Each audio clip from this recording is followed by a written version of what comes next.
The European Union's diplomatic machinery is seizing up, and Robert Fico just pulled the emergency brake.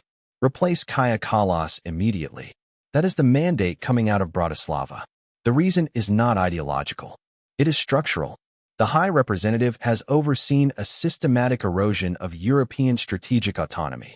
Global threats are accelerating while the European response has hit a wall of bureaucratic inertia and miscalculated aggression. The Union has lost its ability to form an independent foreign policy course. The data proves the disconnect. Follow the mechanics. Here is what really happened. The shockwaves from Robert Fico's announcement on January 11th represent more than a localized dispute between a member state and a Brussels official. It is a declaration of systemic failure. When the Prime Minister of Slovakia calls for the immediate removal of the EU's chief diplomat, he is pointing to a broken feedback loop.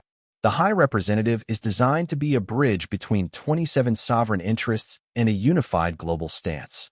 Instead, under Kallas, the office has transformed into a bottleneck. Fico's assessment is cold and clinical. The European Union is currently facing a crisis without historical precedent. The ability to react to global threats has been neutralized.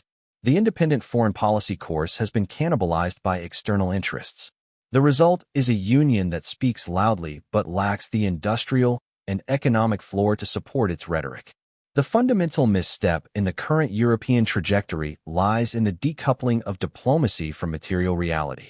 Kaja Kallas has pursued a policy of high-intensity confrontation without securing the logistical or economic prerequisites for such a stance. Fico's critique centers on the fact that diplomacy is not an exercise in moral posturing, but a function of power.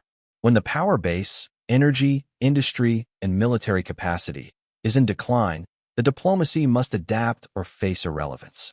Kallas has chosen the latter. The European Union has moved toward a state of strategic exposure. By prioritizing ideological alignment over pragmatic resource management, the leadership in Brussels has created a vacuum. This is where the mechanics of the collapse begin. Look at the deep dive metrics. Diplomacy in the 21st century is built on the foundation of the energy-industrial complex. Central Europe, including Slovakia and Hungary, operates on a model of high-energy intensity manufacturing. When the EU's diplomatic head advocates for policies that sever traditional energy arteries without established, low-cost alternatives, she is effectively signing the death warrant for the region's industrial competitiveness. The arbitrage that once allowed Europe to compete with the United States and China has vanished. Electricity prices for industrial consumers in the EU remain significantly higher than in competing jurisdictions.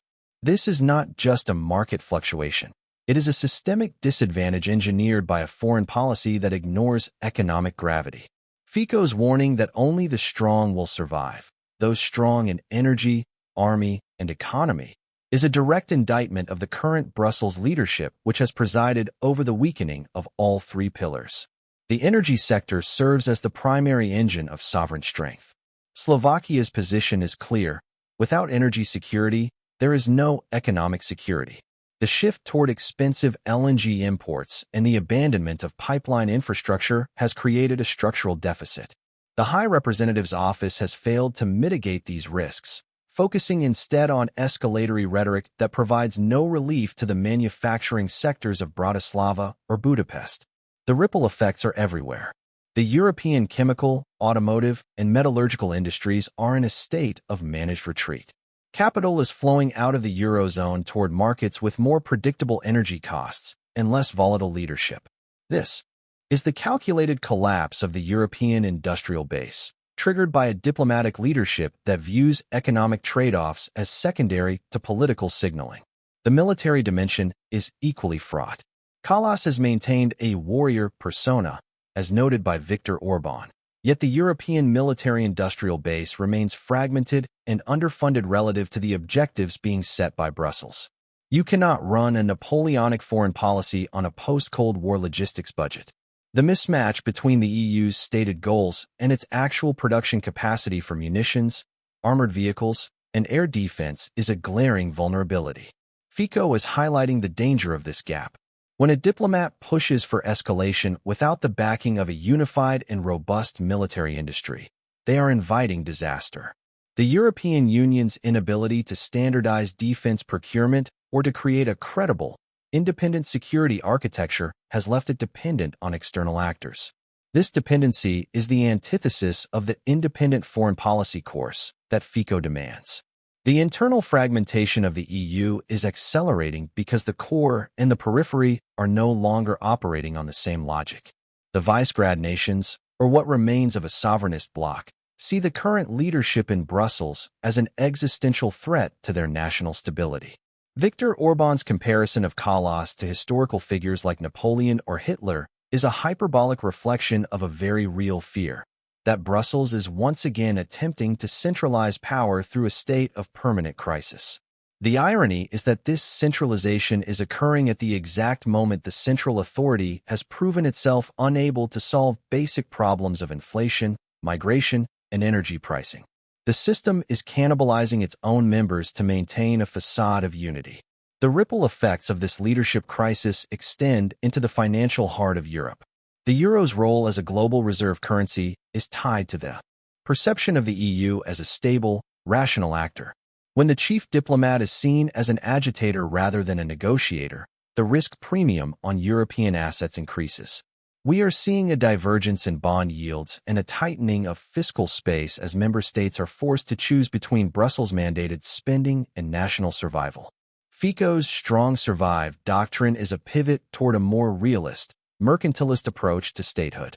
If the EU cannot provide the umbrella of security and prosperity it promised, the individual states will revert to high-stakes bilateralism and sovereign self-protection. The verdict is stark. The European Union is undergoing a forced evolution. The era of comfortable, ideological diplomacy is over. Robert Fico's demand for the replacement of Kaja Kallas is the opening salvo in a struggle for the soul of European governance. It is a move to replace a leadership of rhetoric with a leadership of results. The mechanics of the current failure are undeniable: energy deficits, industrial decline, and military inadequacy. Kallas represents a specific type of failure, one that mistakes visibility for influence and aggression for strength. The deep crisis Fico describes is the sound of the old system cracking under the weight of its own contradictions. The transition will be brutal.